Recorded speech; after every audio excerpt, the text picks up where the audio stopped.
Obviously, I did not make those comments. Caitlin has been a transformational player in this league, brought in tens of millions of new fans to the game, proud of what she's put on the court. Unfortunately, the injuries held her back from a full season this year. As I said, there's a lot of inaccuracies reported out there. And I certainly did not say that. That was the diva of dump divas, the lovely Cathy Engelbert. That was the princess of pretend basketball speaking to the media before Game 1 of the WNBA Finals on Friday night.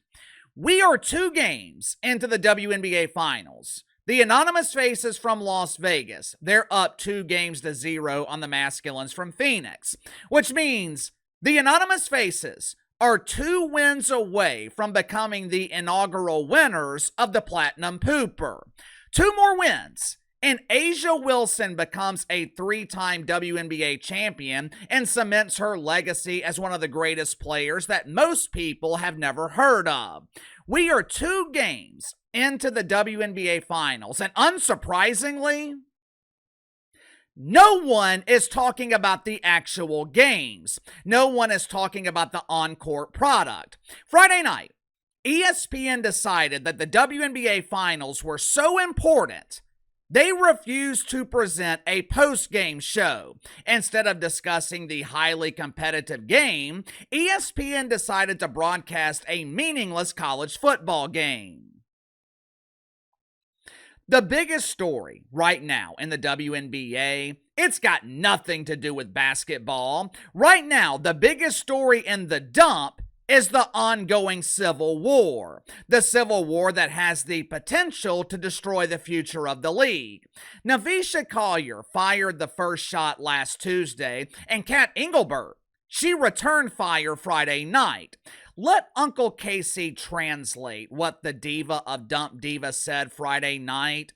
Napheesa Collier, she claimed that Cathy Engelbert told her privately that Caitlin Clark should be appreciative of the WNBA platform. The WNBA platform is the only reason that Caitlin Clark is making millions and millions of dollars through endorsement deals off the court. Cathy Engelbert, she returned fire Friday night and said, Napheesa Collier is a damn liar.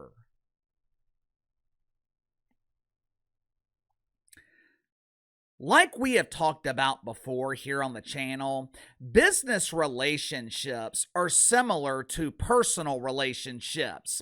Whether the relationship is business or personal, the foundation of the relationship is the same: trust. The vast majority of relationships do not dissolve the way we see on TV or in the movies. On TV, there's a big fight or a major event that causes the breakup, but in real life, relationships often dissolve slowly over time, and most of the time, women are the driving force behind divorce. Over 70% of women initiate divorce in America. And if the woman spent 4 years being indoctrinated by non-binary professors at college, that number rises to 90%. I want you to remember that as we continue talking about this ongoing divorce in the WNBA. The good thing about women are very forgiving. Women will tolerate a lot of shit before deciding to end a relationship.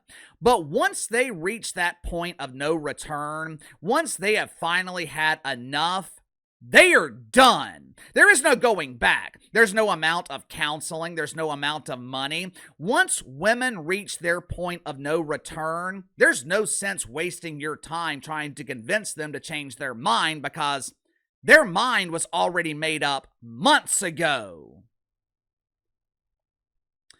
Most people think this civil war in the WNBA is over money.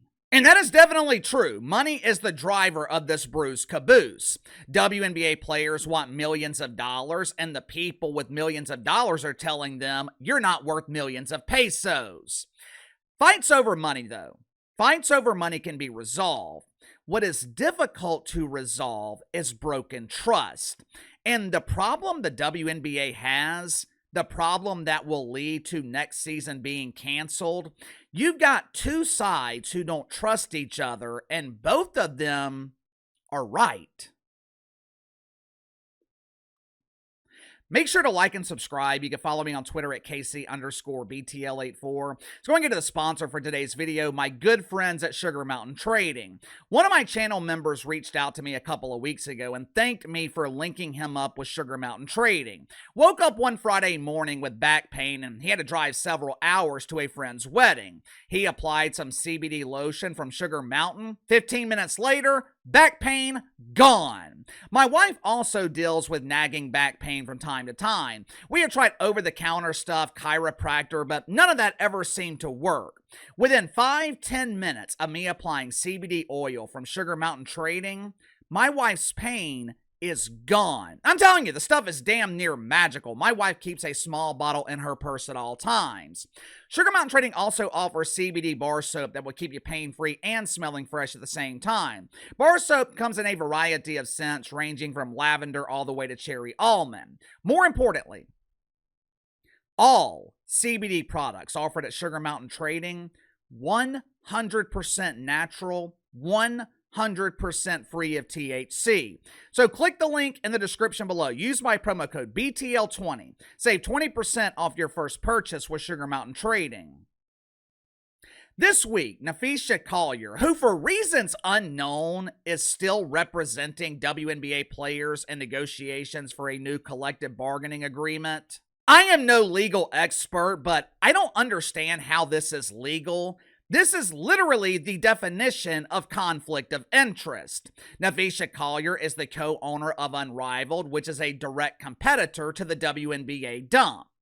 Well, Casey, that's not true. Cathy Engelbert has said in the past that the WNBA fully supports Unrivaled. They are not a threat to the amazing pretend basketball in the WNBA.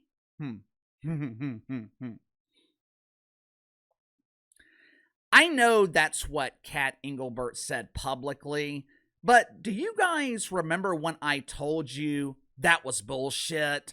Do you guys remember when I told you that there was absolutely no way that the WNBA could be supportive of a rival league that's run by WNBA players who are actively trying to recruit and overpay other WNBA players? According to ESPN and an article that was released this weekend, there is increasing belief throughout the WNBA front office that Unrivaled is becoming a real threat to the future of the league.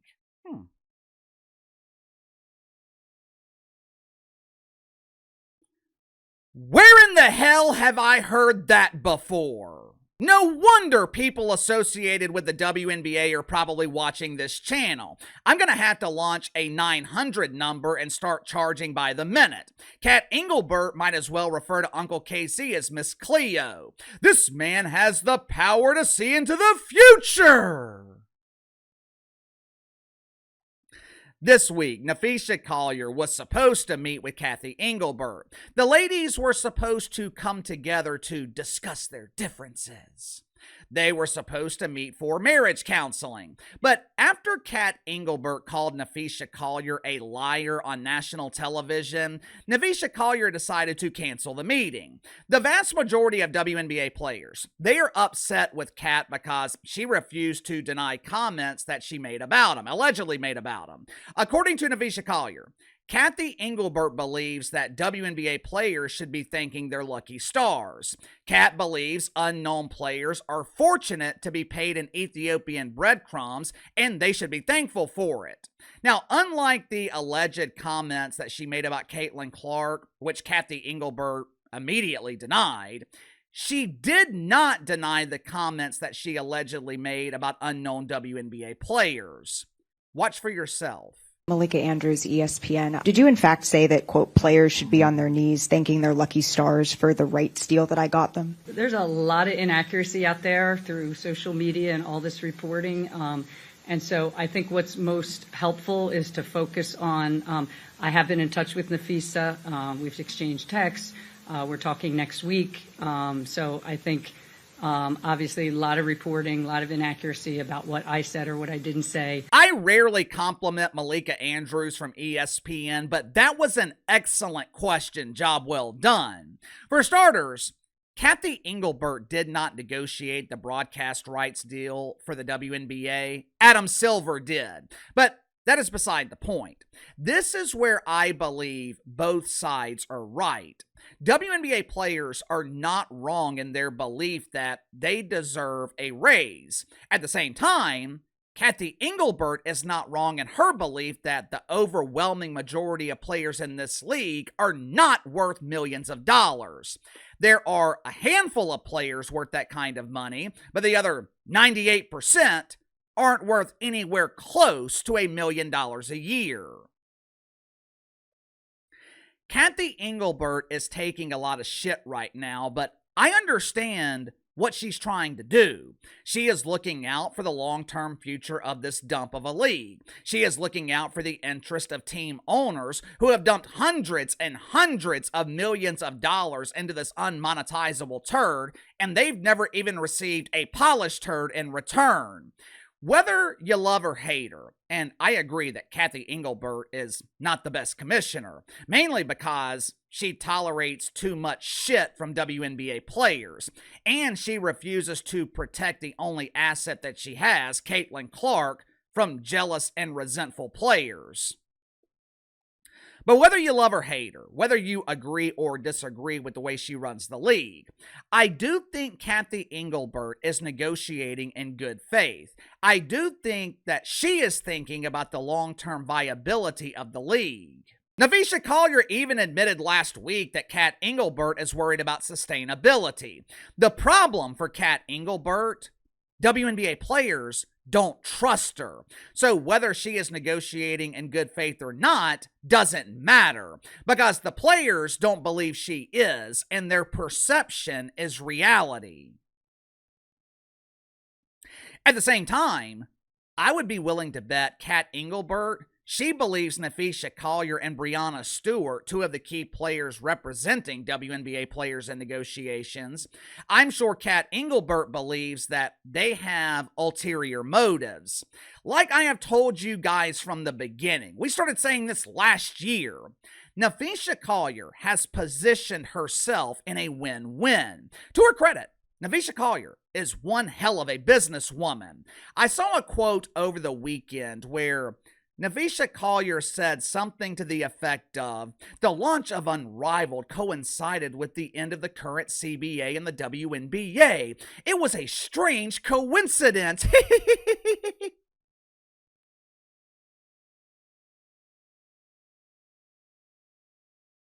Coincidence? This was not a coincidence.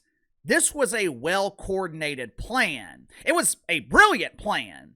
If Cathy Engelbert gives in to these unreasonable demands, WNBA players making millions of dollars. If Cathy Engelbert refuses, WNBA players go on strike and make six figures with Unrivaled. And Napheesa Collier, as the owner of the league, she potentially gets very rich. Their hope is, with the WNBA season being canceled, the audience will shift over to Unrivaled. Of course, without Caitlin Clark, unlikely to happen. Now, you've got the potential for the WNBA season to be canceled and Unrivaled to continue down the path of huge embarrassing failure. What could be the end result? There could potentially be no women's basketball league, and WNBA players, they would have no one to blame but themselves. The disillusion of this relationship between WNBA players and Cathy Engelbert, this did not happen overnight. A year or two ago, WNBA players complained because they didn't feel like Cathy Engelbert was committed to combating mythical racism. For years, they have been complaining about the officiating. Now, Napheesa Collier is publicizing comments that Cathy Engelbert allegedly made in a private conversation. There is no coming back from that. This is a league where no one trusts each other. You tell me how they come back from that. You tell me how they work out this marriage. Sound off in the comments below. I'll see you guys later.